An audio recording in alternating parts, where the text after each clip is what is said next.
Hablamos de alianza entre empresas, entre gobiernos a diferentes escalas, el municipal, el provincial, el autonómico, y podría seguir hasta el supranacional, de qué manera empresas, gobiernos, sociedad civil tienen que cooperar, ¿no? Lo haremos básicamente con dos invitados que saben mucho de economía circular, por eso están aquí, y lo haremos también combinando dos perspectivas diferentes, ¿no? Por un lado tenemos una visión más académica, pero ligada a las políticas públicas, a la concreción de las intervenciones. Por otro lado tenemos el lado de la comunicación, del periodismo, de la divulgación. Así que sin más, voy a presentar nuestros invitados e invitadas. Tenemos a Magalí Otters, ¿lo he dicho bien?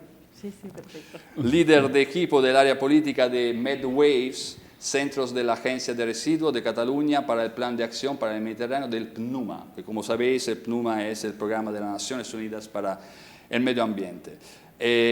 Magalí es ingeniera en materiales, economía y medio ambiente por la Universidad de Tecnología de Troyes. Thank you.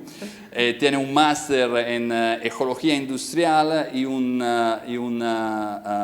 postgraduate degree en cooperación al desarrollo. Desde hace más de 15 años se ocupa en el terreno, ¿no? de políticas públicas relacionadas con el consumo y la producción sostenibles, y trabaja en particular en el área del Mediterráneo, ¿no? Nos comentaba justamente ahora que volvía desde Ankara, Turquía. Bueno, era online, pero sí. Vale, pero digamos virtualmente estaba ahí. Muchísimas gracias por estar con nosotros, Magalí.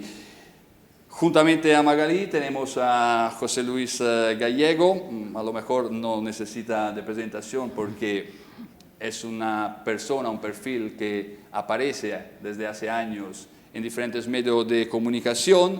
Es un naturalista, periodista ambiental, escritor, colaborador habitual en prensas escritas, radio y televisión. Tiene más de 30 libros publicados y ha escrito centenares de artículos en diferentes periódicos españoles. Actualmente es el responsable de área del medio ambiente y sostenibilidad del Confidencial. Justamente esta mañana yo estaba haciendo clase a unos estudiantes de cuarto de grado y he aprovechado uno de sus artículos fresco sobre la próxima COP26 que se celebrará en Sharm el Sheikh, en Egipto. Así que es un placer teneros aquí. Muchísimas gracias. Y si os parece, hemos estructurado, digamos, este encuentro para que sea un poco más dinámico en dos fases, ¿no? En las cuales, digamos, la primera pregunta que te haría a José Luis es, para salir de duda y para que tengamos un poco claro cuál es el objeto de este encuentro, ¿qué se entiende por economía circular? ¿Qué es? ¿Cómo la podemos definir y de qué manera se diferencia de las fórmulas más tradicionales de economía? Vamos a ver, muchas gracias Andrea, gracias por haber venido. El concepto de economía circular, que creo que es uno de los conceptos más audaces que se han lanzado últimamente, los que nos dedicamos a hacer divulgación del medio ambiente en los medios de comunicación, cometemos uno de los pecados originales de la comunicación, y es creer que todo el mundo sabe de lo que estamos hablando. Por ejemplo, cuando hablamos de ODS, yo no puedo decir por la radio un viernes a las 4 de la tarde, Julia, estamos muy lejos de alcanzar los ODS, porque ni ella se va a enterar de qué es ODS. Por eso es fundamental traducir y desencriptar los conceptos, porque todo el mundo tiene derecho a saber de lo que estamos hablando. Es más, es urgente que sepáis de lo que estamos hablando, porque esto no lo van a arreglar 4 sabios. Hay pocos temas que nos apelen tanto a nuestra participación como este del que estamos hablando hoy. Economía circular va al contraconcepto de economía lineal, ¿de acuerdo? El concepto de economía lineal decía que teníamos que fabricar, utilizar, y tirar.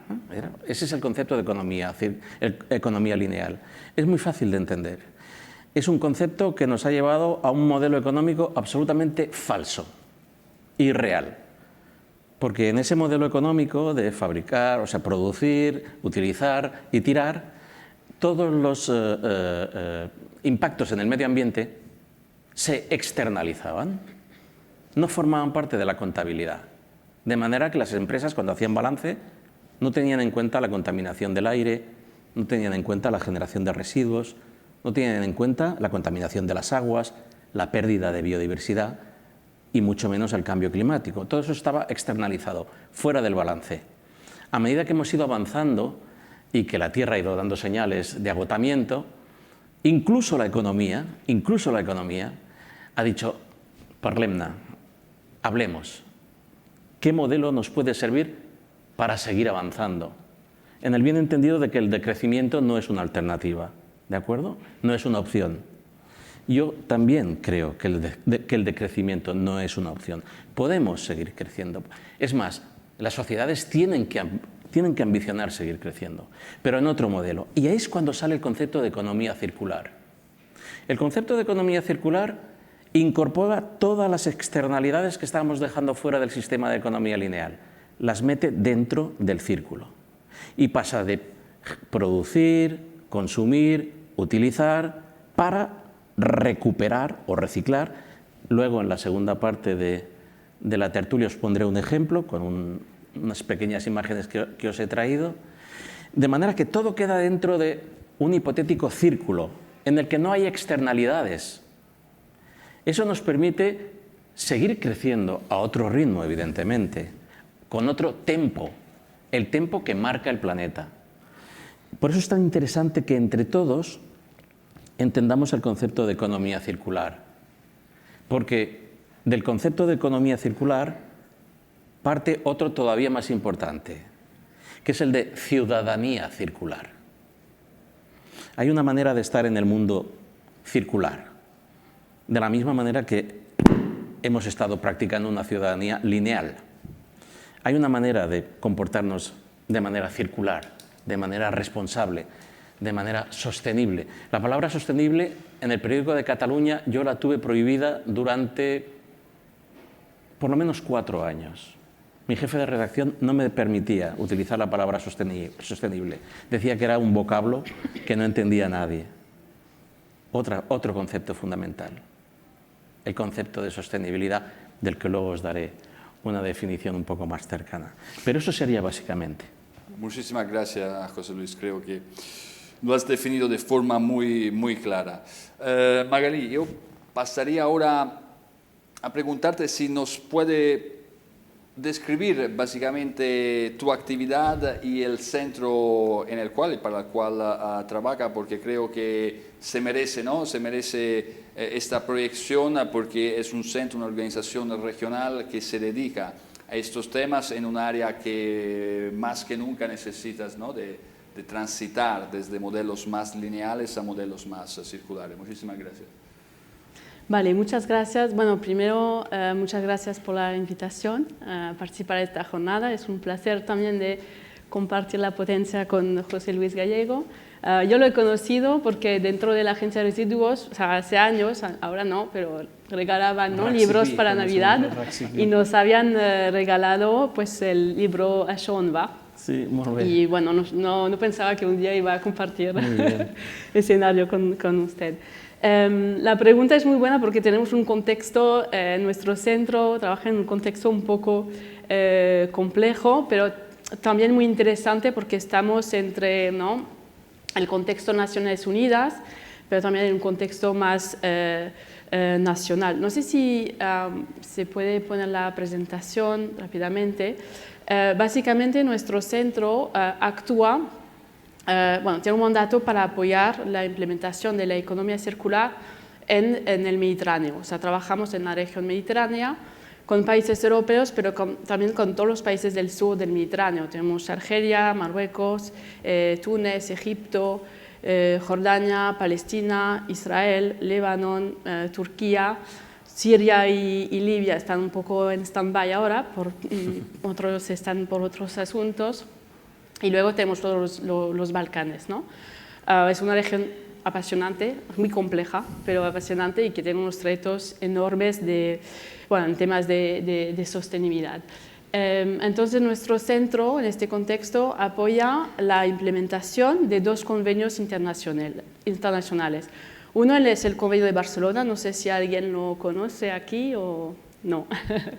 Ni lleva el nombre de nuestra ciudad, pero es un convenio regional para el Mediterráneo que trabaja varios asuntos, pero cuyo objetivo es proteger el medio marino y regiones costeras en el Mediterráneo. Y para apoyar la implementación hay varios centros que trabajan, uno en Túnez, por ejemplo, que trabaja temas de biodiversidad, uno en Croacia que trabaja, ¿no?, gestión integrada de zonas costeras, uno en Malta que trabaja más actividades offshore, actividades marítimas, uno en Francia que trabaja análisis prospectiva, uno en Atenas que es la sede del secretario del Convenio de Barcelona que trabaja más el tema de gestión de la contaminación, ¿no? Y nosotros trabajamos pues, en más aspectos de prevención, ¿no?, cómo prevenir la contaminación, entonces para ello cómo podemos implementar modelos de producción y consumo sostenible y economía circular. Luego somos también un centro de otro convenio, este es un convenio global, o sea, hay todos los países del mundo que están, los que quieren, y que se enfoca en temas de contaminantes orgánicos persistentes. Luego podré comentar, ¿no?, el link entre economía circular y esta temática porque también es muy importante. Y para complementar a nivel más nacional existimos a través de un acuerdo, ¿no?, entre el Ministerio de Medio Ambiente de España, porque es España quien es parte contratante de estos convenios, y hay un acuerdo con la Generalitat, y es la Agencia de Residuos quien nos aloja desde hace años y da apoyo a nuestro centro. A nivel de temática, o sea, trabajamos en economía circular, pero abordamos, ¿no?, de manera más sectorial todo lo que es la economía azul, donde hay muchísimas oportunidades de economía circular. O sea, la economía azul es toda la economía que tiene que ver con actividades en relación con el mar. Trabajamos muchísimo el tema de plástico, porque tenemos el mar Mediterráneo es el más concentrado, ¿no?, en residuos plásticos, es un drama, y también trabajamos la prevención de químicos tóxicos. Y luego hablando de partnership, ¿no?, de varios actores, actuamos a varios niveles, trabajamos muchísimo con actores políticos para ayudar a entidades públicas a desarrollar legislación sobre temas de economía circular o temáticas más específicas. Trabajamos muchísimo, creemos que es muy importante apoyar el desarrollo de negocios verdes, o sea que hemos desarrollado desde hace 10 años un programa de formación para startup, y luego tenemos una red de Business Support Organization en países del sur para apoyar, porque en el sur crear una empresa sostenible es muy complicado, hay poca información, poca demanda. Si aquí hay poca, pues el sur es mucho más complicado, y también acceso a financiación. Y luego trabajamos el tema de consumo sostenible. Luego nuestro link, ¿no?, para acabar con los SDGs, para mí siempre es una pregunta un poco compleja, porque claro, el enfoque consumo y producción sostenible es muy transversal, o sea, hay que implementarlo en todos los sectores, ¿no?, de la economía, o sea, que estamos muy ligados, ¿no?, con el SDG 12, pero luego, claro, trabajamos mucho la prevención de la contaminación generada de fuente terrestre para que no llegue al mar. O sea, Life on Land es muy importante, el 14 de Life Underwater es muy importante, el tema cambio climático, porque igual lo podemos comentar, pero la economía circular puede ayudar muchísimo a mitigar, ¿no?, emisiones, y luego todo el tema de partnership, por supuesto, este es un SDG muy transversal y que es muy necesario. Y me voy a parar aquí de momento. Muchísimas gracias, Magali. Bueno, ya hemos sentado un poco las bases para para el encuentro, para el debate. Dejaremos al final de la sesión espacios para vuestras preguntas y ahora disponemos de unos 40-45 minutos en los cuales disponemos de dos tandas en las cuales, digamos, os vamos escuchando con muchísima atención, disfrutando de vuestras intervenciones. Así que, José Luis, adelante, por favor. Bueno, yo, como os he dicho antes, he traído unas imágenes que quería mostraros porque me parece fundamental que entendamos el concepto sobre el que se construye la base de la economía circular, ¿verdad? ¿Y qué es el concepto de desarrollo sostenible? Esto de desarrollo sostenible es algo que, por lo menos en Cataluña, venimos practicando desde hace muchísimos años. No necesitábamos el informe Brundtland para comprender qué era el desarrollo sostenible. El informe Brundtland, que Naciones Unidas le encarga a la primera ministra noruega, Gro Harlem Brundtland, y que es la primera vez que surge el concepto de desarrollo sostenible acuñado como tal. Se define como ese modelo de desarrollo que permite atender las necesidades actuales sin poner en riesgo las posibilidades de atención de las generaciones futuras. Es decir, seguir creciendo sin hipotecar el piso de nuestros hijos. Bien, ese era el concepto de economía circular, de desarrollo sostenible, que sale en el informe Brundtland. Pero mi abuela ya me había hablado de ese informe, ya me había hablado sin querer de ese concepto de desarrollo, cuando me decía, si quieres comer huevos todo el año, no metas la gallina en la cazuela. Este es el concepto de desarrollo sostenible. Hemos metido la gallina en la cazuela hasta la pezuña, hemos tapado la cazuela y tenemos el fogón a todo gas. Esa es la situación actual en la que están los recursos naturales en nuestro planeta.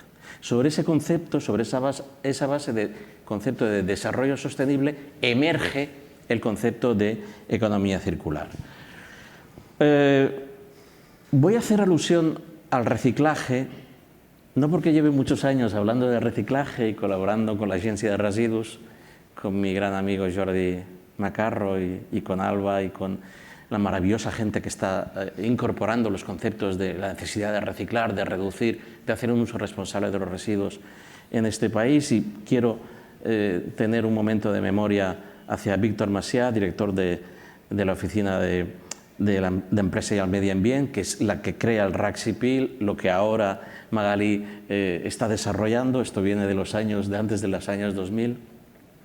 He hecho ese breve paréntesis. ¿Por qué cojo el concepto de reciclaje? Porque es en el que se basa el paquete de economía circular de la Unión Europea.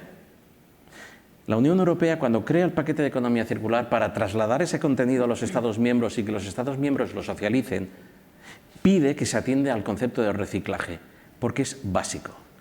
Y os voy a poner un ejemplo de un material que todos conocemos, ¿de acuerdo? El aluminio, la lata de aluminio. La lata de aluminio es un objeto universal. Muchos de vosotros pensaréis que el aluminio es un mineral y que como tal se encuentra en la naturaleza y que se expresa de esta manera. Bien, aquí viene una de las primeras sorpresas de la tarde. El aluminio no es un mineral. El aluminio se obtiene de una piedra, de hecho, que es la bauxita, ¿de acuerdo? Para convertir esa piedra, esa bauxita, en aluminio, como muchos de vosotros entenderéis, el esfuerzo industrial es terrible. Es, de hecho, surrealista. El proceso para transformar la bauxita en aluminio es el mejor ejemplo de locura en el que está inmersa nuestra sociedad. Esas imágenes de altos hornos, esas chimeneas humeantes emitiendo CO2 por toneladas métricas a la atmósfera, son los procesos en los que se basa la obtención del aluminio a partir de la alúmina que había en la bauxita, ¿de acuerdo? De manera que hay que ir a buscar bauxita a la tierra, a la corteza terrestre. ¿Dónde está la bauxita? Pues tenemos la fortuna y la suerte de tener nuestros recursos naturales en los lugares más pacíficos y más sosegados de la Tierra. Tenemos el petróleo en el Golfo Pérsico. Le hemos dado la llave del gas a una persona tranquila, moderada, un gran demócrata, un tipo con unas dotes de diálogo magníficas, a Putin. Y tenemos la bauxita, una de las principales minas de bauxita, ahí, en ese lugar que si hubiese aquí un naturalista o un traveler diría, caramba, pero si ese es el ombligo del planeta, y lo es. Es el lugar donde está el mayor parque nacional del mundo y donde vive nuestro, ya no diré nuestro primo, porque según la ciencia no llega a ser ni nuestro primo, es nuestro hermano, ¿verdad? Este es Anselmo, es mi hermano. De hecho, me diferencia de él 0, como dicen ahora, ¿verdad? A nivel de desarrollo, yo me fui, 5 minutos al final en la línea evolutiva. Es más, yo defiendo que hay gente con corbata por ahí hablando que no le llega a Anselmo ni a la planta de las zarpas, ¿verdad? Bueno, ¿y cómo le está yendo a Anselmo? Pues le está yendo regular, porque vive en el lugar equivocado del planeta. Vive donde están las minas de bauxita. Vive en la región de los Virunga. Los Virunga es un sistema de volcanes. Está en la zona, en la frontera entre Congo, Tanzania, Kenia. Lugar maravilloso, insisto, lugar paradisíaco, donde está el parque nacional más grande del planeta. Y muchos de vosotros diréis, pues no veo el problema. Hacemos reservas para los gorilas y explotamos la bauxita. Esta es una imagen del Parque Nacional de los Virunga. ¿Habéis visto alguna vez una mina de bauxita? ¿Alguno de vosotros ha visto alguna vez una mina de bauxita a cielo abierto? ¿Son minas a cielo abierto? Esto es una mina de bauxita. Como esta hay 25 en los Virunga. ¿Entendéis por qué a Anselmo la cosa le va regular? Podemos renunciar al aluminio también, diréis vosotros. Bueno, ya que no nos vamos a cargar la naturaleza, pobre gorila, vamos a renunciar al aluminio. ¿Os imagináis un mundo sin aluminio? No hace falta que os lo imaginéis, es imposible. Hemos convertido ese material en omnipresente. De hecho, estáis sentados en aluminio. Entonces, ¿dónde vamos a buscar el aluminio? ¿Dónde están los grandes yacimientos de aluminio, ya no de bauxita? ¿Dónde están las grandes reservas de aluminio de este planeta? ¿Dónde tenemos las mayores fuentes de aluminio de este planeta? En las plantas de selección. Ahí llegan cada día toneladas de aluminio. Ese es uno de los mejores ejemplos de economía circular. Ahí lo tenemos, separado, clasificado, convertido en aluminio. Además, la mejora para el medio ambiente de ir a buscar el aluminio a las plantas de reciclaje y no a la corteza terrestre es inconcebible. Eso sí, para ello somos imprescindibles nosotros. Por eso os hablaba de ciudadanos circulares. Todo empieza por ese gesto. Todo este proceso pasa por el gesto del ciudadano. Sin nosotros no hay gesto. Esa fase que os estaba hablando de producir, utilizar y tirar, que nosotros hemos convertido en recoger para volver a meter dentro del sistema, ese giro a la derecha solamente se produce mediante la colaboración ciudadana, ¿de acuerdo? Por eso es importante que tengamos en cuenta que nosotros somos uno de los ejes. ¿Y qué ventajas tiene para el medio ambiente la economía circular, en este caso del aluminio? Vamos a dar, insisto, solo un ejemplo. Fijaros, de 4 toneladas de bauxita se obtienen 2 de alúmina. La alúmina era aquella cosita granate que había en la piedra, no sé si la recordáis. Es como si fuese una cookie. Antes le llamábamos galletas en mi época, ahora le llamamos cookies. Pues es como si fuesen las bolitas de chocolate de una galleta cookie, ¿verdad? Y de 2 toneladas de aluminio sale de 2 de alúmina sale 1 de aluminio. Yo soy de letras, pero hasta ahí llego. El rendimiento es de un 25%. ¿Es cierto? ¿Sí? Bien. De 4 toneladas de latas recicladas salen 4 de aluminio. El aluminio no tiene merma. infinitesimal, es decir, el rendimiento es del 100%. Una lata de aluminio puede ser reciclada infinitas veces.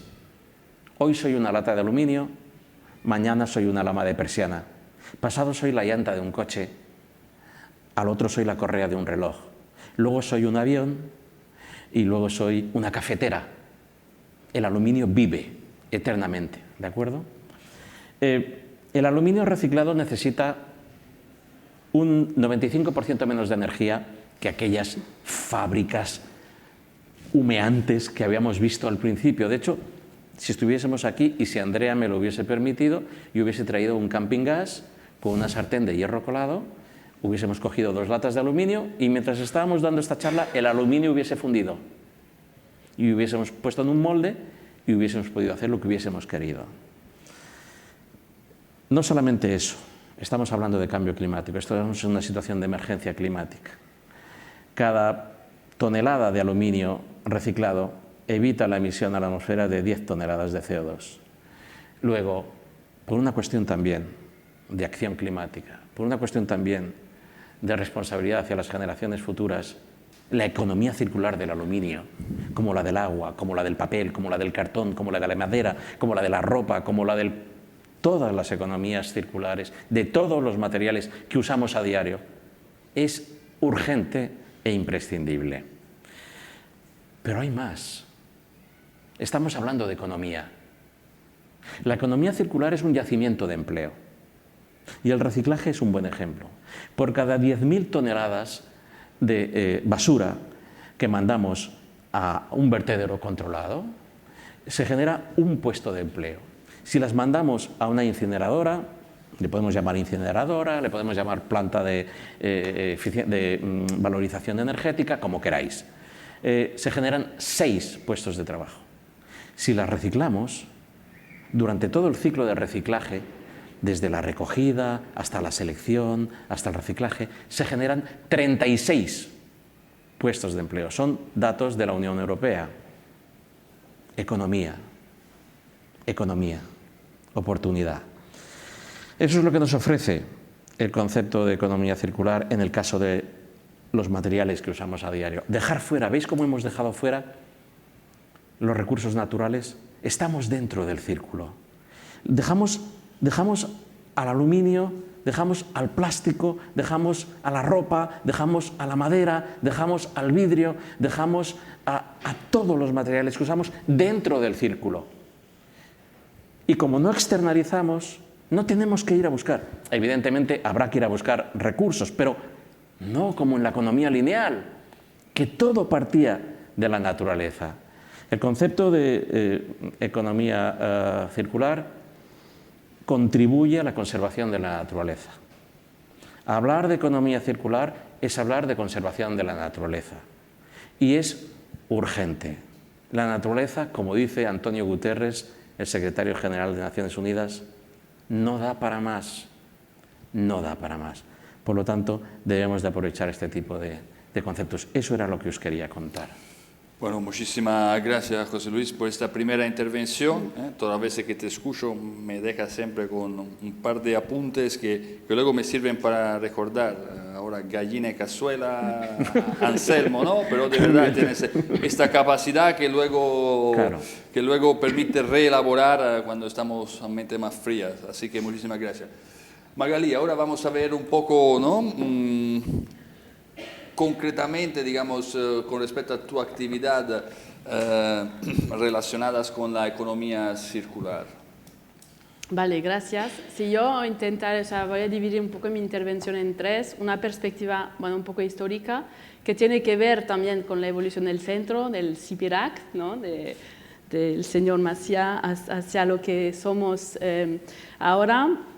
Iré luego a un ejemplo concreto, que es el del plástico, para complementar, ¿no? El ejemplo del aluminio. Y luego también quería compartir unos mensajes que me parecen importantes hablando de economía circular.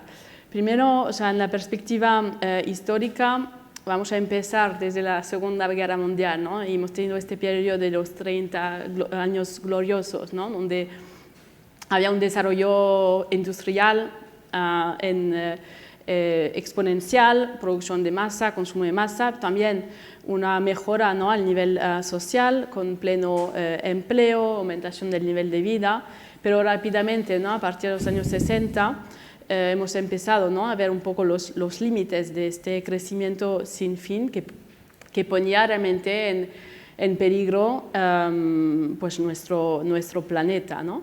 Y ahí pues han empezado un poco las políticas ambientales. Al inicio se hablaba del end of pipe, ¿no?, la tecnología de fin de proceso. Lo que nos pretendía hacer era solo tratar la contaminación generada por industrias una vez generada.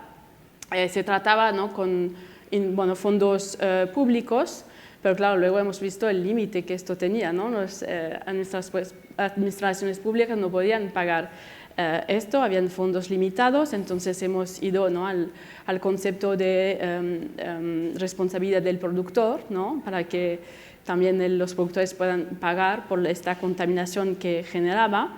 Y luego hemos ido pues, al concepto de producción limpia, es cuando el centro ha sido creado. Y la producción limpia lo que pretendía, ¿no?, era intentar mejorar los procesos de producción, pero mejorar más al nivel de ser más eficientes, utilizar, ¿no?, menos agua, energía, materiales, pero sin cuestionar todo el sistema. Y nosotros, pues en esta época, hemos hecho muchísimas guías técnicas para sectores y vamos a formar, ¿no?, en los países industrias para explicar las mejores técnicas disponibles para los sectores, pero luego hemos visto que, claro, esto no iba a solucionar el problema para nada. Había que tratar también la parte del consumo, ¿no?, que era muy importante. No podíamos mejorar solo los procesos industriales. Entonces hemos empezado, junto con, o sea, era un movimiento dentro de Naciones Unidas también para trabajar sobre producción y consumo sostenible. Se han nacido los conceptos, ¿no?, de compra pública verde como una herramienta muy potente para actuar sobre el consumo, el eco-labeling, también cambiar estilos de vida. Creo que es un enfoque que sigue muy actual, pero hemos visto, ahora estamos viendo que realmente tenemos un problema sistémico, no estamos solucionando nada, no hay ninguna relación lineal, no hay un culpable único y tenemos que hacer un switch, ¿no?, sistémico. Realmente hay que cambiar todo el sistema y creo que lo que es muy importante es cambiar el concepto de valor, ¿no?, que damos a las cosas. Ahora tenemos que ver que los materiales tienen un valor y que un residuo tiene un valor, como decía, o sea, en el caso del aluminio no podemos tirar el aluminio así, o sea, es 98% de energía si es producido a partir de reciclado. Esto hay que verlo. O sea, los residuos no son materiales que no tienen valor. El problema es que ahora estamos produciendo, ¿no?, productos que no han sido concebidos para ser circulares, entonces es muy difícil recuperar estos materiales. Pero realmente el objetivo de la economía circular es quedarnos con el valor de estos materiales para que puedan circular, ¿no?, en la economía. Y claro, con este problema sistémico creo que el plástico es un ejemplo muy interesante. De hecho, ha empezado también, o sea, desde a partir de los años 50, ¿no?, ha sido, o sea, es un material, ¿no?, si pensamos en la historia de la Tierra es un material muy reciente.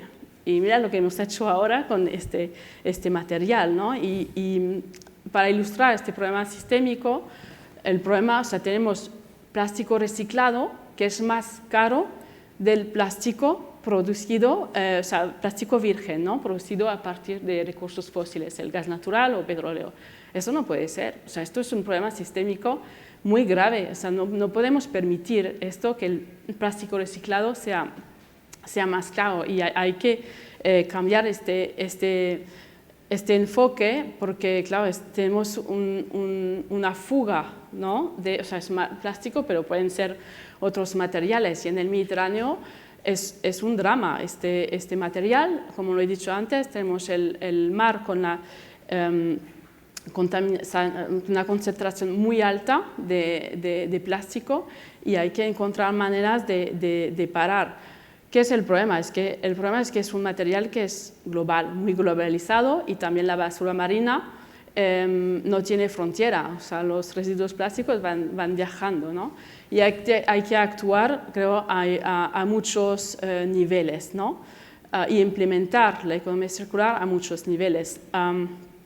Voy a empezar por el nivel local, donde ahí es muy importante, bueno, primero para sensibilizar y comunicar sobre los problemas y las soluciones, ¿no?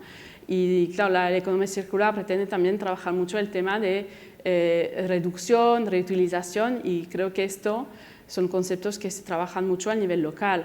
Luego, si vamos al nivel nacional, ahí hacen falta estrategias claras de economía circular con unos targets, objetivos, ¿no?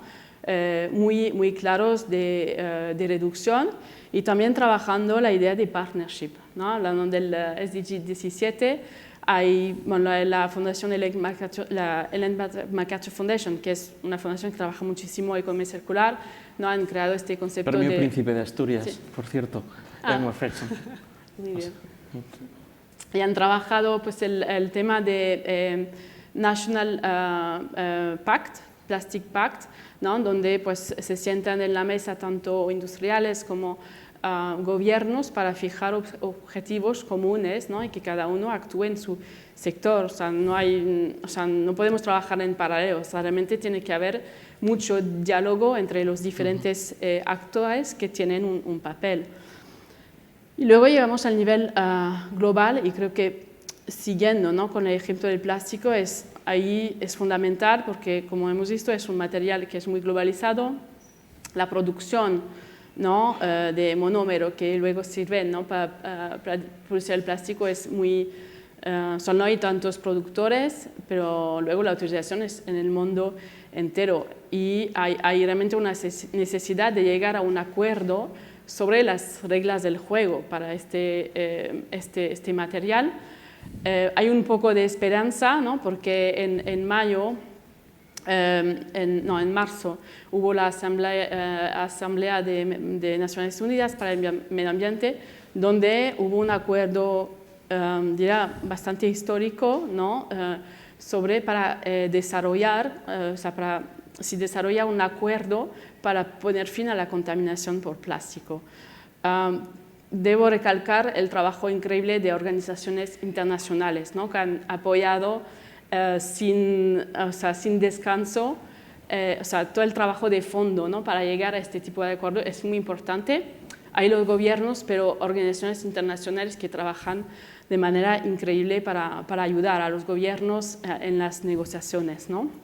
Y empujar que hayan acuerdos ambiciosos. Ahora hay una hoja de ruta, hay varias reuniones previstas, y en 2024 tendría que haber un acuerdo. Para mí es muy importante a nivel de economía circular porque, claro, hay sobre la mesa intentar reducir la producción de plástico, también igual poner una tasa, ¿no? Sobre la producción de plástico virgen, pero esto va a ser muy complicado porque también hay fuerzas contrarias. Y luego intentar ponerse de acuerdo sobre estándares, ¿no? Porque el plástico, claro, es una palabra, pero hay miles de polímeros que son plásticos y sustancias químicas, hay también miles. O sea que es muy complicado y hay que realmente intentar simplificar las cosas para que luego puedan volver en el círculo y que las podamos reciclar. O sea que, bueno, ¿no? Un poco, creo que es muy importante ver que acciones a todos los niveles, y tiene que haber conexiones entre los niveles, ¿no? Que los acuerdos que hay a nivel local pues tienen que llegar, no, al nivel global tienen que llegar al nivel local. Finalmente, sí, unos mensajes claves que quería compartir. Primero que la economía circular no es solo gestión de residuos, porque a veces hay un shortcut que se hace. Gestión de residuos es muy importante, es parte de la economía circular, pero hay 10 R's en la economía circular, ¿no? Y de hecho, para mí, el más importante sería el rethink, ¿no? Y el tema del ecodiseño, o sea, tenemos que diseñar productos y servicios desde el principio para que sean circulares, ¿no? No los podremos reintegrar en el círculo, reutilizar, reciclar. Luego el otro tema es necesitamos una transición segura hacia la economía circular y o sea, libres de tóxicos químicos. Un ejemplo es que ahora o sea, encontramos, ¿no? Hay estudios que encontraron pues, juguetes para niños hechos de plástico reciclados y que contienen contaminantes orgánicos persistentes, son sustancias bromadas, retardadoras de llamas. Y esto no puede ser, o sea, un niño lo pone en la boca y esto tiene un impacto en su salud muy importante. Y o sea, hay que intentar poner un poco de orden en este sector porque nosotros intentamos, ¿no? Buscar información sobre aditivos en los plásticos. Hace unos años pensábamos que habían artículos que linkaban la producción de plástico con unas cientos de sustancias. El último artículo que se hizo han encontrado listado 13.000 sustancias que están linkadas a la producción de plástico. No todas son peligrosas. Hay unas 2.400 que son substance of concern. Pero claro, esto, o sea, se necesita información porque en los productos no hay información sobre estos químicos. Y luego cuando queremos cerrar el círculo, pues los recicladores no tienen información sobre la composición de los plásticos. Y finalmente, para acabar, creo que es también necesario asegurar una transición justa e inclusiva hacia la economía circular. A veces se ve como un concepto muy tecnológico, pero no creo que la tecnología va a cambiar el mundo, puede facilitar ciertas cosas, pero hay una parte también social que es muy importante. Estamos hablando de cambiar el sistema, cambiar la economía, o sea que hay que integrar también otras componentes y hacer que esta transición sea justa para todos. Muy bien. Muchísimas gracias, Magali. Veo que has tocado temas trascendentales y que rinden muy bien, ¿no? La complejidad. Desde un lado has tocado la necesidad de diferentes niveles de gobierno que estén involucrados desde lo local, pero al mismo tiempo, ¿no? Llamaba en causa la necesidad de fijar estándares, reglas de juegos, acuerdos internacionales, intereses, ¿no? Y esto nos da un poco la envergadura de las problemáticas. Os felicito a ambos porque raramente ocurre, pero estamos muy bien dentro de los tiempos prefijados. Ahora tenemos una segunda tanda en la cual es José Luis. A ti te puedo dar rienda suelta para seguir hablando de economía circular. A mí en particular el tema de ciudadanos circulares me ha interesado mucho. Tengo preguntas sobre cuáles son los obstáculos, ¿no? que existen para que todos estos procesos hacia la circularidad, pero tú mismo estoy convencido que puedes matizar.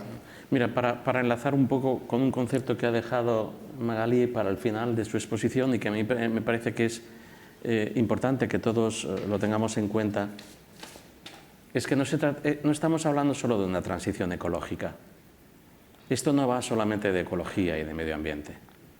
Esto va de cultura. Es necesaria una transición cultural, porque sin un cambio de paradigma, sin un cambio de mente, sin un cambio de manera de estar en el mundo, no vamos a conseguir avances. Hay que cambiar las esencias de nuestro concepto de ciudadanía y de nuestro concepto de civismo, de manera que incorporemos a nuestra manera de estar en el mundo actitudes de ahorro, de eficiencia, que son en las que se basan la economía circular, porque como decía Magali, quizás hemos hecho demasiado énfasis en el reciclaje, pero no solo estamos hablando de reciclaje. Otro de los ámbitos fundamentales de la economía circular, por ejemplo, es el agua. Y esto es un ámbito que desde la Agencia Catalana del Agua se está estudiando y se está trabajando a fondo. ¿Acabaremos haciendo un uso circular del agua? Yo cometí un pecado hace muchos años, titulando un artículo «Beberemos del váter». Y la gente se tiraba de los pelos, ¿no? No, evidentemente me expresé mal, como casi siempre. Lo que quería decir es que las aguas residuales Las aguas... nosotros vivimos en un mundo en el que después de hacer pipí tiramos de la cadena con el mismo agua con el que le hacemos el biberón a nuestros niños, que es el agua más segura que hay, el agua del grifo. Otra cosa es la calidad organoléptica, el sabor, pero a nivel de seguridad no les quepa ninguna duda. Beban agua de grifo si quieren asegurar su salud y preservar su salud. El agua mineral, por supuesto, y los refrescos, pero el agua del grifo es absolutamente saludable, ¿verdad? Esa escorrentía que hacemos en el váter es el mismo agua que estamos utilizando para beber y para vivir. Dentro de unos años se tirarán de los pelos nuestros hijos, los nietos de nuestros nietos, dirán, pero qué bestias que eran estos tipos. Y tendrán allí un váter en el museo, como en el Museo de las Edades del Hombre de Burgos, donde ahora están los restos que hemos conseguido extraer de Atapuerca. Ahí habrá un váter. Y las generaciones futuras dirán, qué burros que eran estos tíos. Utilizaban el agua de beber para 10 litros. 10 litros. Casi 50 botellines como estos. 50 cada vez que tiramos del váter. Y no es tan difícil. Es el concepto de aguas grises. Nada, es una obra que a nivel de lampistería no se va más allá de los 500 euros. Es comunicar las aguas de nuestro fregadero y de nuestra lavadora y de nuestra secadora, si es que la tenemos, y de nuestro lavavajillas, con la cisterna del lavabo. Con un filtro intermedio, evidentemente, las cosas se tienen que hacer bien. Eso es economía circular del agua. Pero hay más. En el Prat tenemos una estación depuradora de aguas residuales que tiene una fase cuaternaria.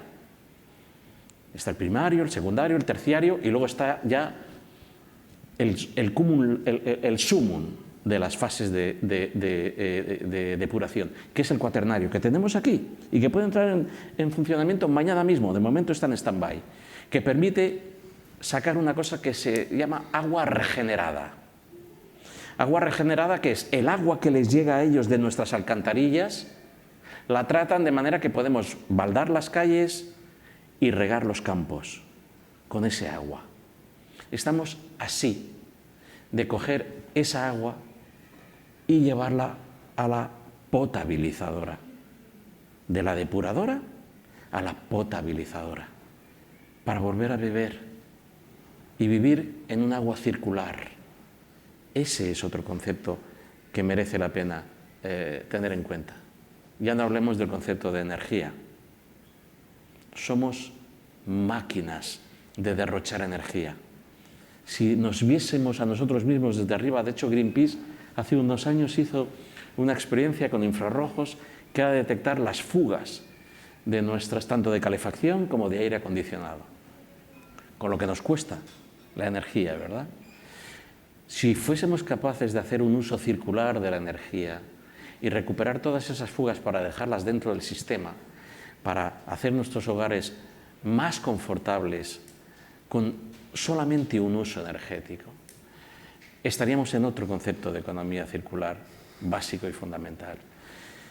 Por eso os digo que es un concepto cultural y que es importante que en tardes como esta y en las que ejercemos el objetivo de desarrollo sostenible número 17, que para mí es el más importante, porque no trasciende lo que no se entiende y lo que no se cuenta. Por eso es importante que hoy estemos compartiendo eso que nos ha hecho humanos.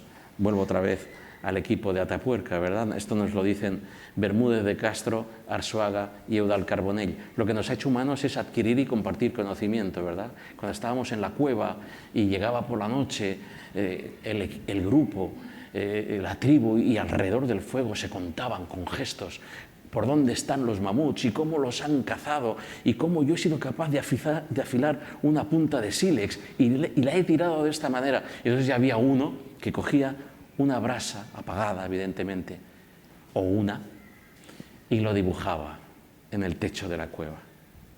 Adquirir conocimiento y compartirlo es fundamental. El ODS número 17 habla de eso. No solamente de establecer alianzas, sino de compartir conocimiento, lo que estamos haciendo esta tarde. Por eso tan importante como lo que decimos Magalí, yo y Andrea, es lo que digáis vosotros. Y por eso creo que vamos a tener un turno de réplica, porque es fundamental que todos estemos entendiendo de qué va este mensaje. No porque lo digamos nosotros, sino porque es el mundo hacia el que vamos. Y es sobre todo el mundo que tenemos que transmitir a los chicos y chicas. Ellos tienen que ser conscientes de que este planeta ha llegado hasta aquí de pelos, pero no da para más, como dice Guterres, no da para mucho más. Por eso es importante esto. Muchísimas gracias, José Luis. Magalí. No, solo bueno, igual para reaccionar, totalmente de acuerdo con el tema del agua del baño. De hecho, yo estuve buscando sistemas, ¿no?, para poner esto en mi casa, no lo he encontrado a un precio razonable. Exacto, o sea, es que sí hay sistemas que, o sea, en Japón sí que hay muchos, pero estos baños cuestan. Claro, o sea, claro. Ya hay que, o sea, hacer sistemas para que esto sea asequible para las personas y que no sea solo un tema de, ¿no?, para personas que tienen los recursos económicos para... Durante muchos hacerlo. años, yo incluso en televisión, en platos de televisión, evidentemente no me duchaba en el plató de televisión, pero habíamos grabado reportajes en el que guardábamos el agua fría en un cubo, ¿os acordáis? Hasta que salía caliente la guardábamos en un cubo y utilizábamos ese cubo para tirar el váter. Pero ¿sabes qué te digo? Que para ser ecologista no es necesario ser cutre. No es necesario. Yo quiero mantener mi calidad de vida, caramba, y quiero ser un ciudadano homologable a cualquier otro, ¿verdad? Por lo tanto, quiero que me lo pongan fáciles. Y hoy tenemos tecnología para hacerlo.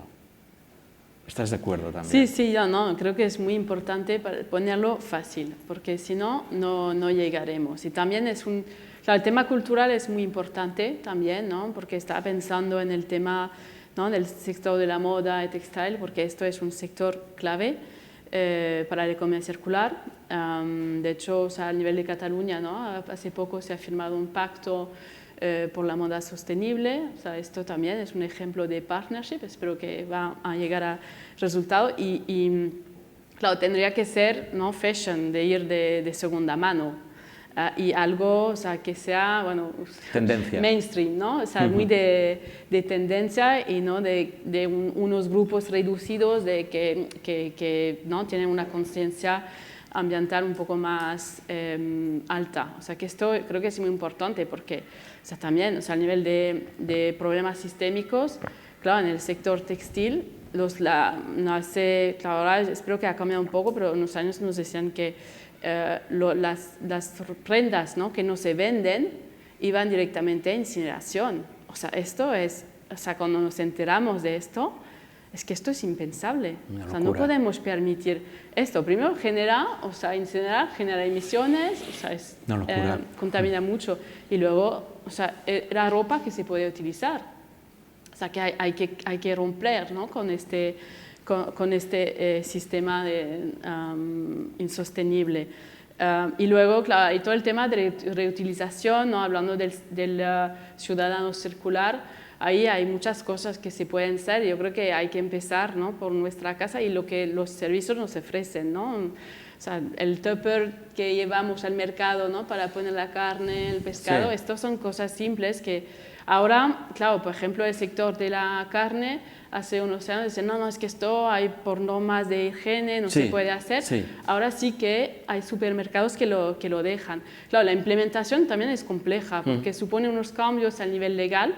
O sea, parece simple en el concepto, pero la implementación es compleja, pero poco a poco pues llegamos. Si me ¿no? permites, déjame que explique en qué reside esa complejidad, porque a vosotros a lo mejor os parece que no tienen ninguna complejidad ir a la carnicería con el tupper de casa y en lugar de que te lo envuelvan, que te llenen tu tupper.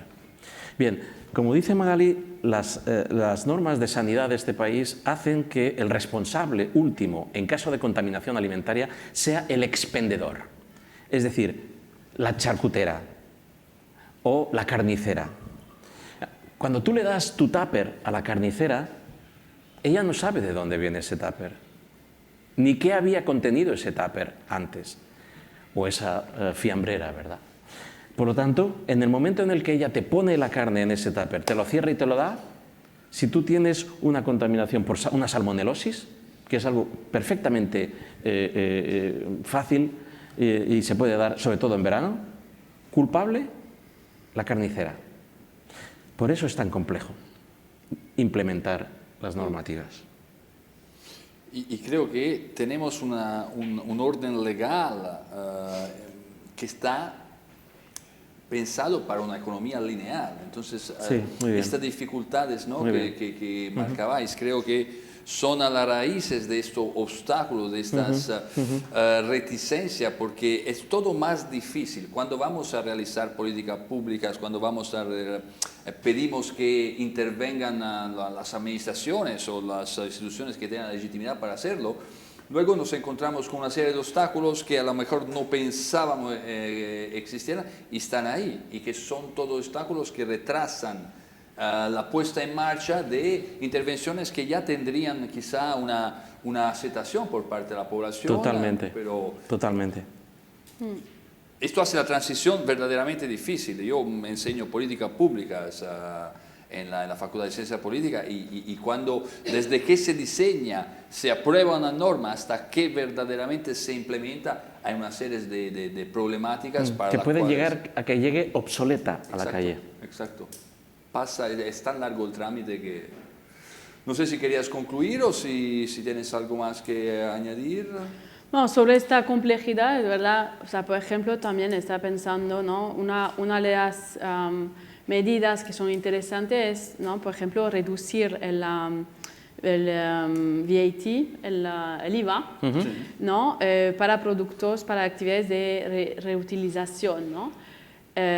Y claro, esto también tiene su complejidad, ¿no?, porque también escuchaba el otro día que, claro, el tema de igual transformar un producto en otro puede cambiar las reglas a nivel de propiedad intelectual. Sí, sí. Claro, esto, o sea, cuando lo pensamos, ¿no?, es que esto es muy simple, reduces el IVA cuando son actividades que promueven la reutilización y remanufacturing. Pero, claro, hay mucha complejidad ahí, pero nada es imposible.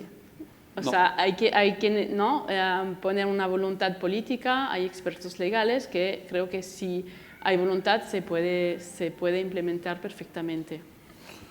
Para acabar con un mensaje positivo. Sí, voluntad... Se acaba de reducir el IVA de la factura de la luz, con lo cual hay que mantener la esperanza. También es un mensaje que me gustaría que quedase de esta tarde. Vamos a salir de esta sin ningún género de dudas. La pena es todo lo que vamos a sufrir hasta salir. Que cuando salgamos diremos, hostia tú, menos mal, ¿no? Pero vamos a salir y seguramente saldremos mejores de cómo entramos en esta crisis ambiental. Muchísimas gracias por esta cierre, ¿no?, esperanzador.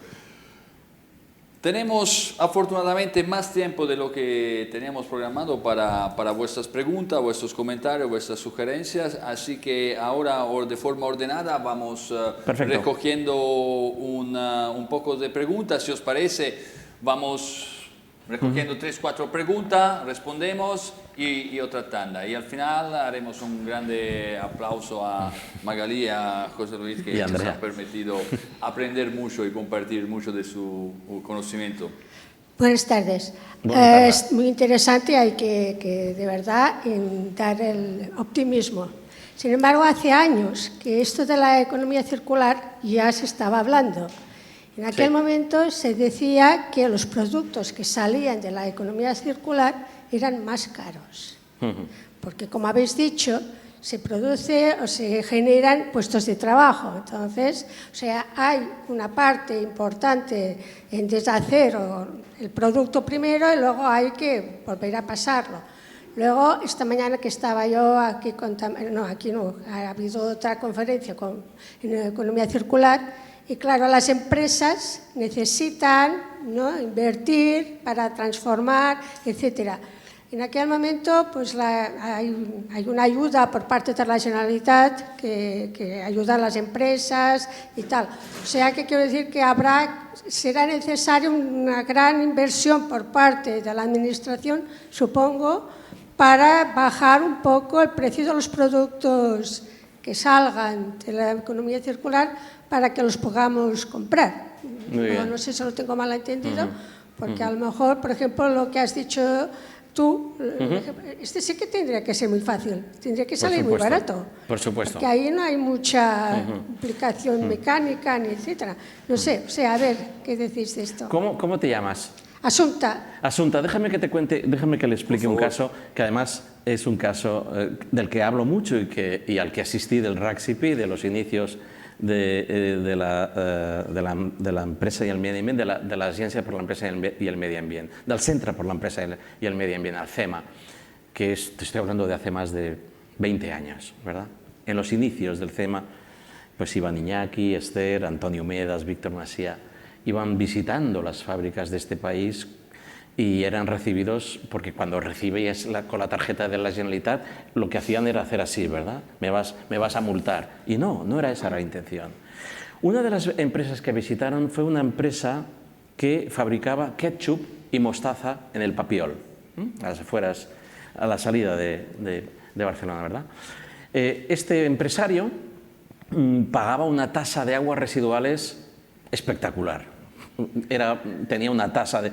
Y allí fue la gente del CEMA para intentar asesorarle y detectar el problema, ¿verdad? Y lo que hacían los agentes del CEMA, del Centre per l'Empresa y el Medio Ambiente, era sentarse y analizar la producción. Le decían al empresario, pon en funcionamiento la fábrica, y iban tomando nota.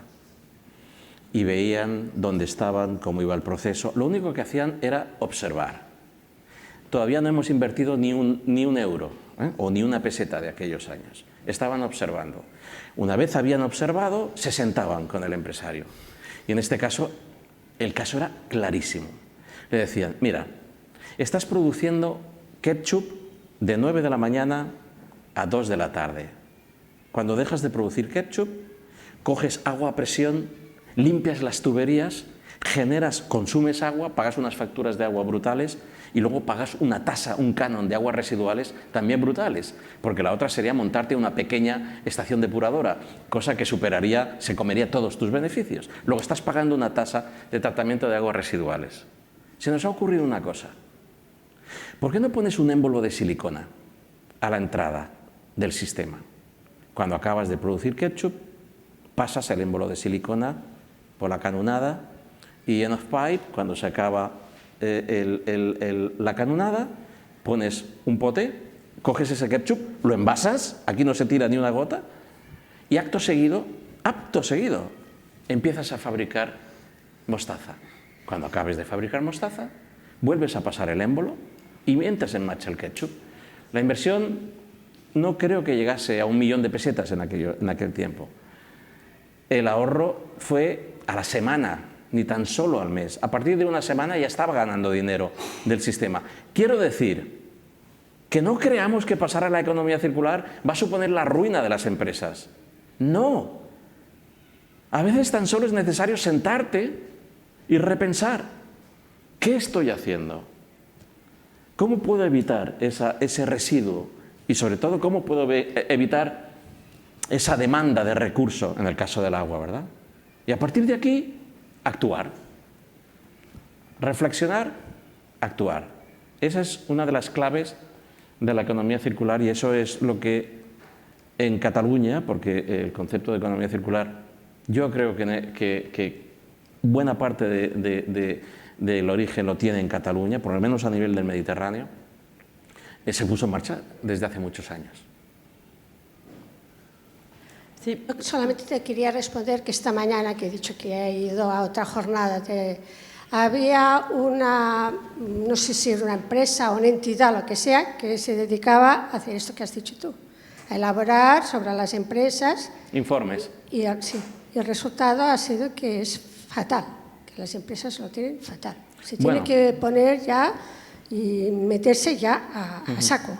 Claro, ese es un país industrializado desde hace mucho. Cataluña hace muchos años que está haciendo industria.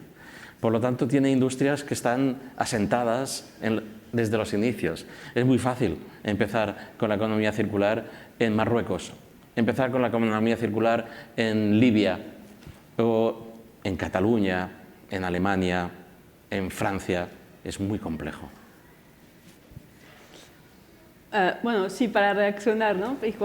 Sobre, claro, la economía circular en el sur también es, claro, hay menos marco y cultura, pero es que es también complejo y hay otras consideraciones, ¿no? Por ejemplo, todo el sector informal, que en países del sur es muy importante y que hay que ver cómo integrarlo en estos procesos, ¿no? Y no es fácil, pero hay que también hacer bueno, proyectos para integrarlos y ver cómo se puede gestionar. Luego, claro, al nivel de las empresas, ¿no? Las ayudas, quería también recargar, ¿no? El tema del canon de residuos, que creo que es una herramienta muy interesante para potenciar economía circular en empresas, y de hecho es un ejemplo, ¿no? Pues, que intentamos también exportar, o sea, explicar en otros países, porque me parece interesante implicarlo. O sea, el tema es, ¿no? De que las empresas pagan un canon por eliminar sus residuos industriales, y este dinero, esta tasa, pues luego se reinvierte en subvenciones para empresas y para proyectos de economía circular.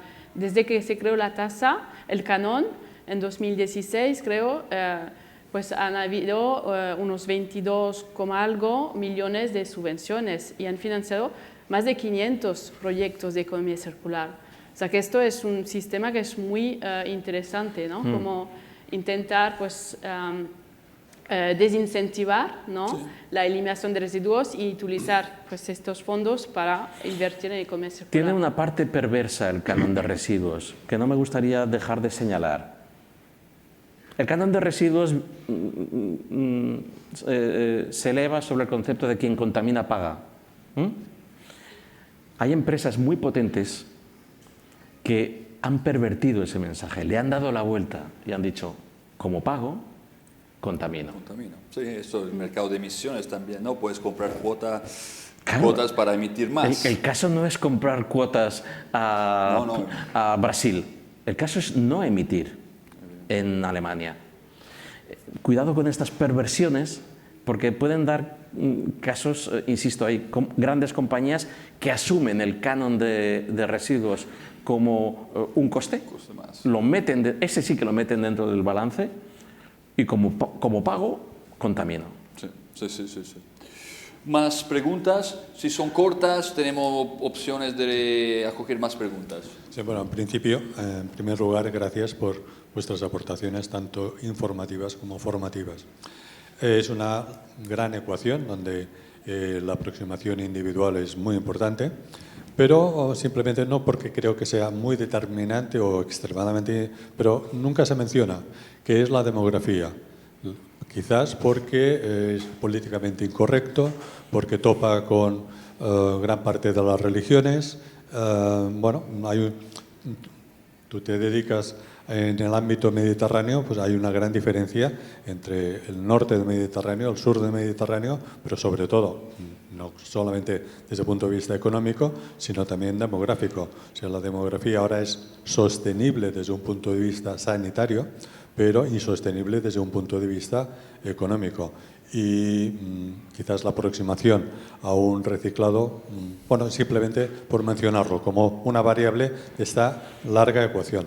Sí, sin lugar a dudas es un tema complejo de abordar. Yo me considero, no tengo formación para abordarlo, no tengo respuesta. Desde el punto de vista de naturalista, como observador de la naturaleza, siempre me ha llamado la atención las especies que tienen booms demográficos y que generan mecanismos de autorregulación. El caso del lemming, por ejemplo, en Escandinavia está clarísimo, ¿verdad? El lemming es un roedor que en épocas de bonanza, cuando las cosechas van muy bien, se reproduce a niveles que en la propia especie sabe que son insostenibles. Y se producen suicidios en masa, no tiene otra manera de entenderse. Los lemmings se tiran por los acantilados, incluso llegan a ponerse en las vías del tren, por centenares de miles, de manera que cuando pasa el tren van pisando lemmings. Esto es un apunte.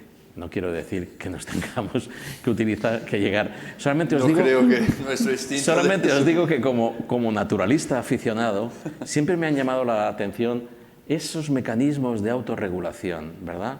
Cuando las cosechas vienen bien, tengo, en el caso de la golondrina, cuando los veranos son copiosos y hay muchos insectos volando, pues puedo hacer hasta 3 puestas de 6 huevos en cada puesta. Cuando el verano es frío y los insectos no abundan, hago una puesta con 3 huevos y me voy para África, ¿verdad? Nosotros ahora estamos en niveles de muchos insectos y mucha bonanza. Pero ¿quién va a una especie tan exitosa como el Homo sapiens a regularla? Somos la maravilla de la biosfera, ¿verdad? Hemos protagonizado un éxito evolutivo sin precedentes y sin comparación.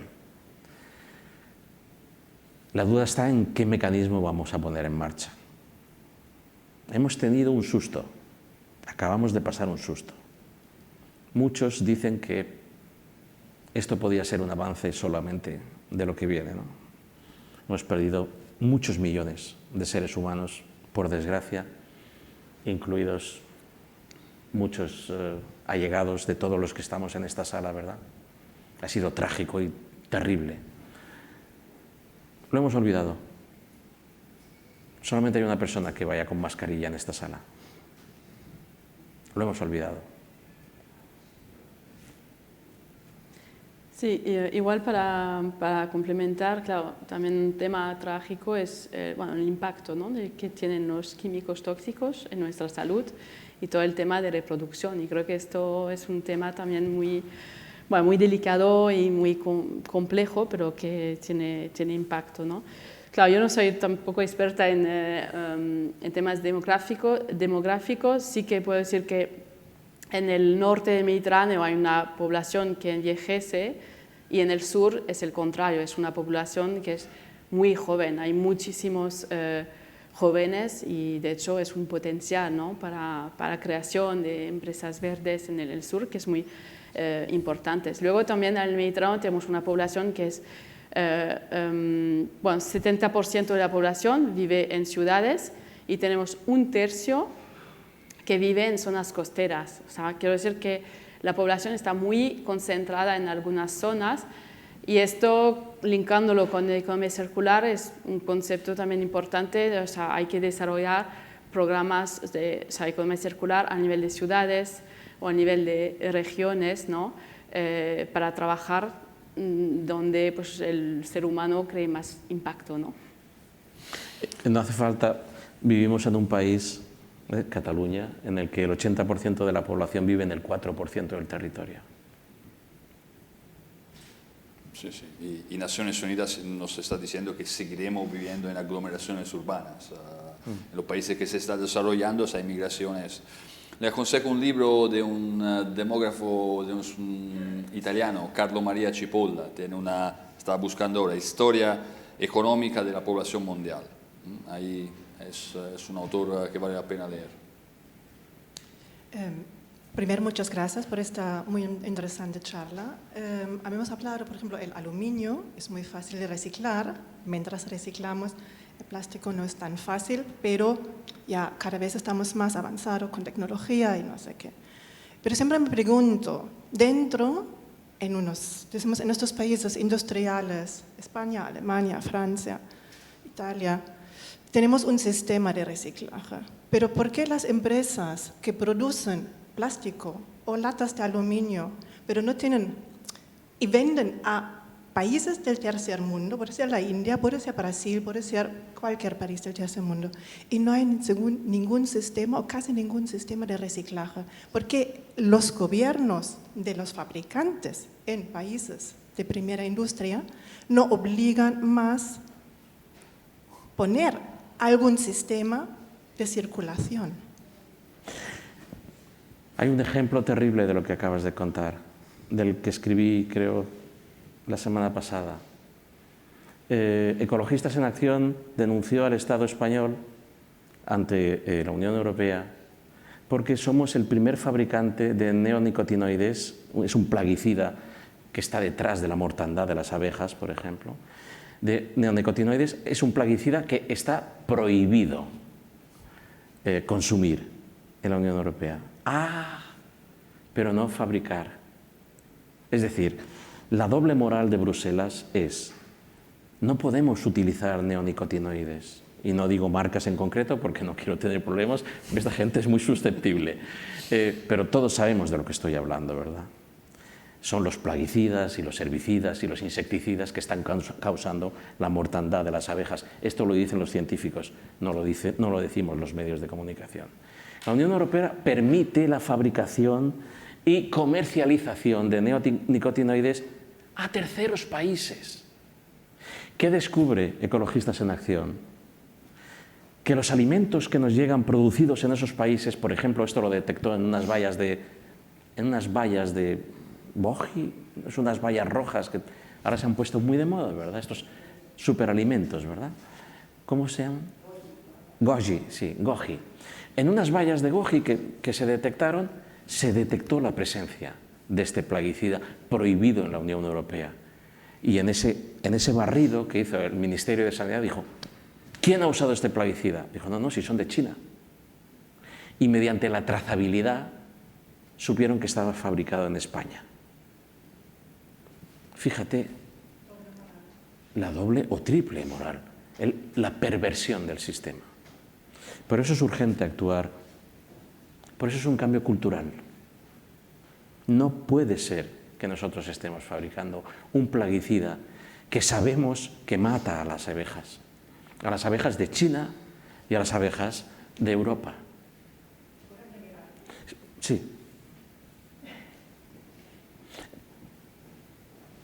Gracias. Justamente es una cosa que comentaba Magalí.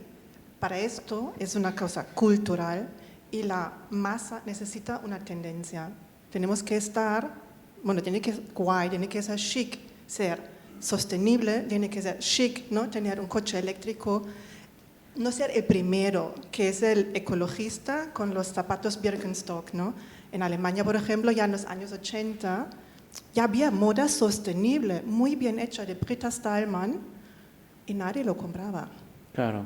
No había tendencia suficiente. Claro. Ser ecologista, que una compañía sea ecologista no significa que tu CEO tenga un Tesla en lugar de un Audi. No hemos entendido nada si vamos por ahí. Y ese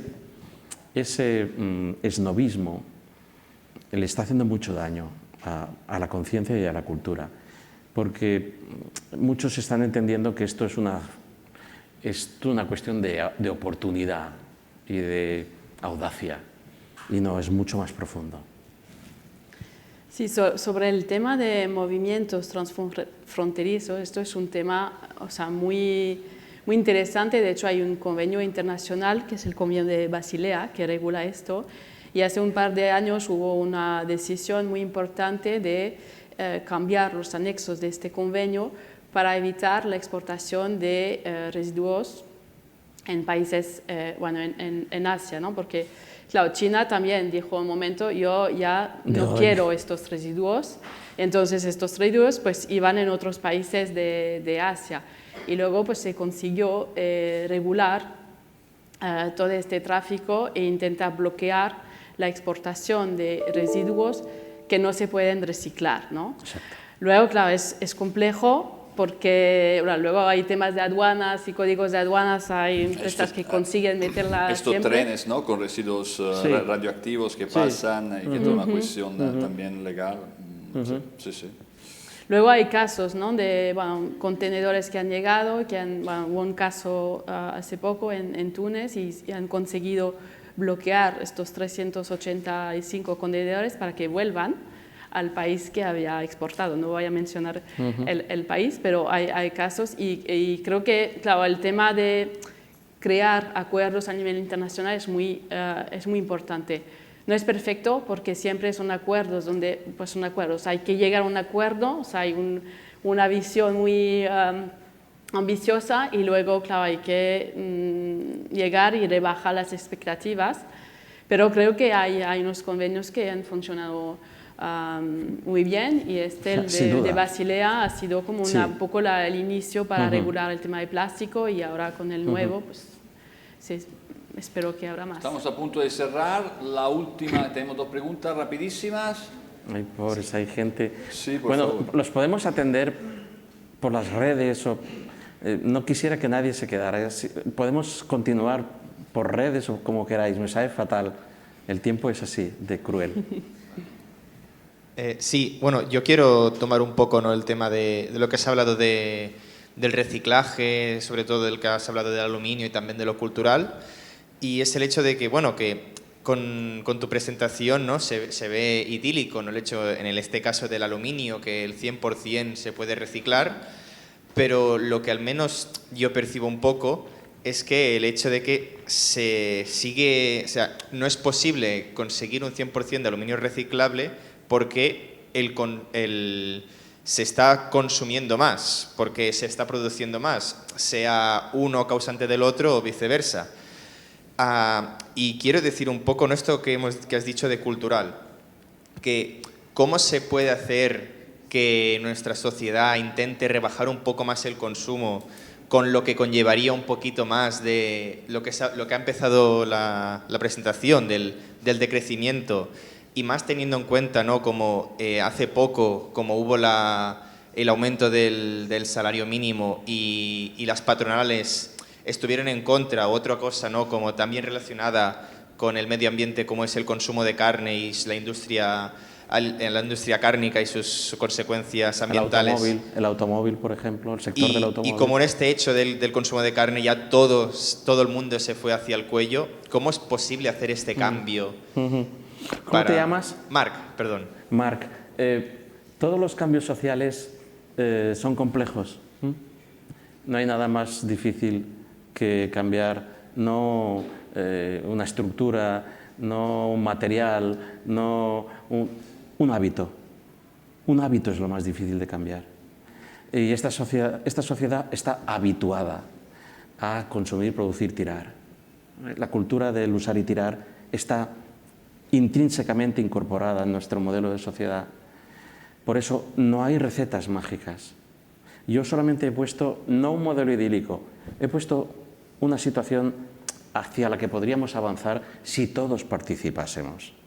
Lo que ocurre es que en esa fase en la que intervenimos nosotros, hay gente que decide no participar, aludiendo a todo tipo de excusas, ¿verdad?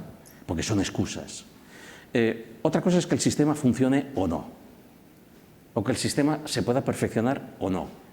Pero si no participas, no tienes derecho a señalar. Doy por supuesto que reciclas, estoy convencido. Pero es que me he encontrado con situaciones con este tipo de conversación, y al final la persona dice, no, es que yo no reciclo, porque esto es un montaje que se lo llevan. Bueno, entonces, podríamos habernos ahorrado esta conversación, ¿verdad? Va a ser muy difícil avanzar hacia ese sistema que, como tú bien dices, puede que suene un poco idílico. Lo que digo es que el sistema está ahí, el patrón está ahí. No sé con qué modelo, no sé de qué manera, si tendremos que incorporar otros sistemas, si tendremos que mejorarlos, si tendremos que... No lo sé, pero en la naturaleza existe. En la naturaleza no existe la basura, no existen los residuos. Todo cae al suelo, alimenta la fauna edáfica, los organismos descomponedores descomponen la materia orgánica, que la convierten en nutrientes sobre las que se eleva de nuevo la biodiversidad. Es un círculo, no existe el concepto residuo. Nuestra sociedad tiene que mirar, y ahí entramos ya en otro concepto filosófico, que yo creo que forma parte de todo esto que hemos hablado hoy y que yo no he querido meter, y es nuestro alejamiento de la naturaleza, que nos está pasando una factura terrible. Los niños creen que la leche viene envasada del supermercado, no saben que la leche viene de la vaca. Los niños creen que el pollo viene fileteado de los almacenes de Mercadona. En su vida han visto un pollo en una granja. Nos hemos alejado tantísimo de la naturaleza que hemos creado incluso un síndrome. Y hay un libro de Richard Love, que es el síndrome de falta de naturaleza, que lo define y que está creando un cuadro de alteración de la personalidad en niños, pero no solamente en Estados Unidos, en todo el mundo, ¿verdad? Y eso tiene que ver mucho con eso que tú dices de idílico. No, en la naturaleza nada es idílico, es práctico. Es constante, es automático. Más viajes a la naturaleza, más aulas en la naturaleza contribuirían a que todos entendiésemos que hay una manera natural de progresar y de crecer, y que no tiene nada que ver con la nuestra, evidentemente, que es artificial y absolutamente insostenible. No sé si te he respondido, pero es lo que te quería contar. Bueno, a mí me gustaría preguntar sobre la economía y el canon también que habéis comentado, que me ha parecido muy interesante. Y entonces, ¿cómo podría afectar estas medidas de la Unión Europea, como por ejemplo podría ser lo de InvestEU en la economía circular? Magalí. Yo no soy experta claro, estamos más en un contexto InvestEU, ¿es la Next Generation EU o...? Sí, bueno, que es como una medida para favorecer la inversión entre las empresas, entonces pues más bien cómo podría afectar esta medida en lo que es la economía circular. Pero... Bueno, sí que al nivel europeo está claro que hay muchísima inversión, ¿no? Todo el tema del plan, ¿no? Post-COVID, ¿no? Para, Los Next Generation son para esto, básicamente. Sí, exactamente. O sea, la idea es realmente, hay una voluntad muy fuerte de invertir en estas temáticas de economía circular en varios sectores. O sea que, claro, luego hay mecanismos complejos para que esto llegue, pero creo que es una prioridad para la Comisión Europea ahora. Ayer se liberaron 2.300 millones de fondos europeos para España solamente, vinculados, ya sabes que son más de 140.000, 220.000 en el caso de Italia, es decir, que cuidado, porque estamos hablando de proporciones del PIB elevadísimas y todas están vinculadas con economía circular, porque el paquete de economía circular y el Fondo de Economía Verde de la Unión Europea parte de este sistema. Es decir, que hay esa vocación decidida y además está aprobado por todos los grupos del Parlamento Europeo, en el que están representadas todas las fuerzas políticas. Luego a mí mi duda es si con las leyes de contratación pública llegaremos a gastar todo este dinero en el tiempo que hay, porque son mecanismos muy complejos, pero es otro debate. De compra verde se empezó a hablar en este país hace muchísimos años y yo creo que lo hemos conseguido. No sé si estás de acuerdo conmigo, pero lo hemos conseguido. Sí, hay avances. Por lo tanto, por ahí también estamos avanzando. No a la velocidad que requiere la situación, pero estamos avanzando. Lo que pasa es que es una cuestión de movimiento sinfónico. Estamos en el lento manontropo, luego supongo que pasaremos al allegro y hasta que lleguemos al vivace, que es lo que necesitamos, pues va a ser más lento. Efectivamente. Bueno, muchísimas gracias. Ya tenemos que dejar la sala y liberar nuestros huéspedes. Muchísimas gracias, José Luis, muchísimas gracias, Magalí, y gracias a vosotras y a vosotros para haber atendido. Como decía José Luis, nos podéis seguir en las redes sociales y esto es un debate que no termina, así que nos veremos pronto. Muchísimas gracias. Muchas gracias. Gracias.